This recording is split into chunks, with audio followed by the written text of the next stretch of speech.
اهلا بيكم في حلقه جديده من تكنولوجي ببساطه. في حلقه النهارده هنتكلم عن ابل باي او سامسونج باي او جوجل باي ومعظم طرق الدفع عن طريق الموبايل، وبرضه هنتكلم عن ازاي بتشتغل، فوائدها واضرارها، وهل هي فعلا وسيله دفع امنه ولا لا. طيب، الاول ايه هي طريقه الدفع عن طريق الموبايل وبتشتغل ازاي؟ حضرتك بتجيب الكارت بتاع بطاقه الائتمان بتاعتك او مدفوعه مسبقا اللي هو الكريدت كارد او الديبت كارد، وبتاخد البيانات اللي عليها وبتدخلها على الايفون بتاعك. بعد كده بدل ما بتستخدم الكارت ده بتروح تحطه على المكنه سواء في اي محل بتشتري منه اي حاجه، ساعتها بتقرب الموبايل نفسه من المكنه. طيب الموضوع ده بيشتغل ازاي؟ الموبايل من ورا فيه حاجه اسمها NFC، عباره عن شريحه بتعمل نفس اللي كان في الكارد بيعمله. الكروت دلوقتي معظمها بيبقى عليها كده علامه، الناس للاسف في مصر بتسميها واي فاي، بس هي ملهاش اي علاقه بالواي فاي او تكنولوجيا الواي فاي، هي اسمها NFC، ودي اللي هي الشغل عن طريق التلامس. وميزه NFC دي ان هي بتشتغل بس في حدود 4 سم،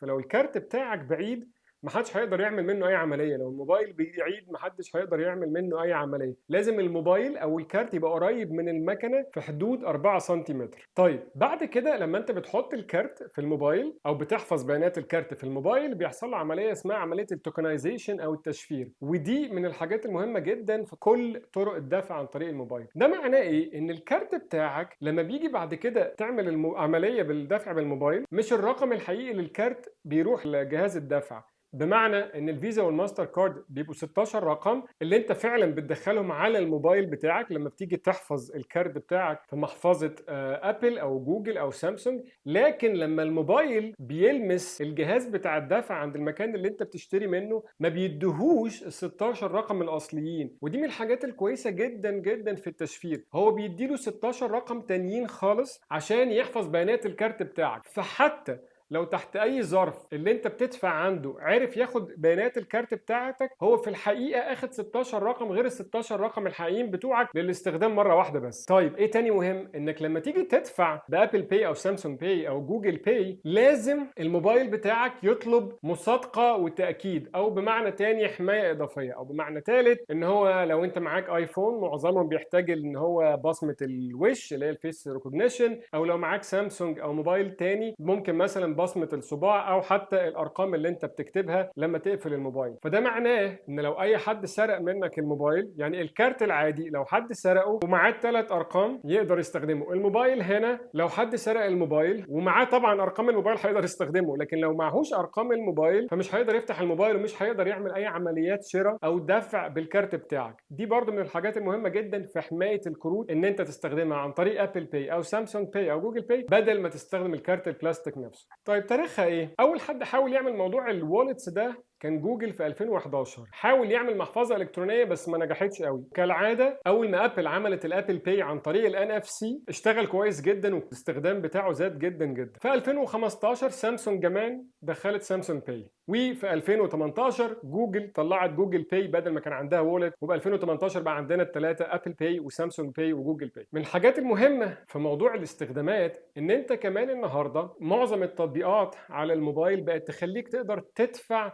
عن طريق ابل باي او سامسونج باي او جوجل باي. بمعنى ايه؟ انت النهارده بتدفع فاتوره تليفونك مثلا عن طريق فودافون، انا مش متاكد ان فودافون طبعا شغاله الخدمه ولا لا، بس في المستقبل القريب جدا المفروض ده يحصل. حضرتك بتفتح انا فودافون او اي تطبيق وبيقول لك ادفع الفاتوره، فبتقوم بتجيب الكارت من المحفظه او انت شايله وتدخل ال 16 رقم، وبعد كده بتدخل طبعا دايما طريق الانتهاء وبتدخل الثلاث ارقام السريه. طيب النهارده لو التطبيقات دي بدات تدعم ابل باي او سامسونج باي او جوجل باي، اللي هيحصل ايه؟ ان انت هتفتح انا فودافون تشوف الفاتوره بتاعتك، تروح دايس ان انا هستخدم ابل باي، ومن غير ما تقوم تختار الكارت اللي انت حطيته في محفظه ابل وتدفع بيه. وده طبعا وفر كميه جهد مش طبيعي، انت مش محتاج تقوم تدور على محفظه، مش محتاج تنقل، مش محتاج تعمل اي غلطات، انت في ساعتها بتختار هدفع بابل او جوجل او سامسونج وعلى طول يقدر يسحب من الكارت بتاعك. الخلاصه، هل الدفع بالموبايل امن؟ اولا كل البيانات اللي انت بتحطها قلنا على الموبايل ما بتروحش للجهاز بتاع الدفع او المكنه اللي حضرتك بتلمسها او بتتاب عليها وبتقرب منها، فطبعا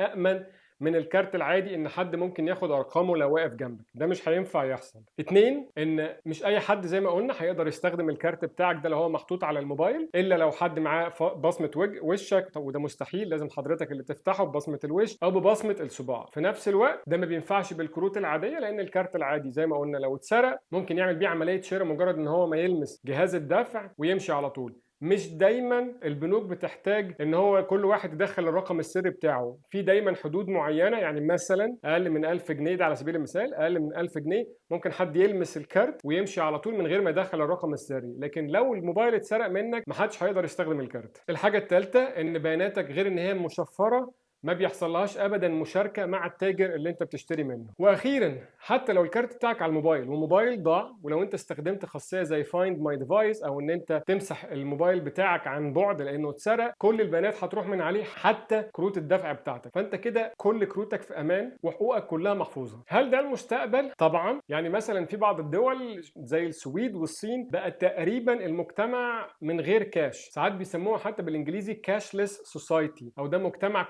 كله شغال بالكروت. واعتقد ان هو ده المستقبل، وان هو ده افضل للناس كلها، افضل لحضرتك، افضل للحكومه، افضل للمشغلين، مبقاش فيه فلوس مضروبه، كل العمليات بتحصل من الكارت وصعب جدا سرقتها. يا رب تكونوا استفدتوا من حلقه النهارده. لو عجبتكم ما تنسوش تعملوا لها شير وسبسكرايب لو انتوا على اليوتيوب. شكرا ليكم ونشوفكم في حلقه تانية.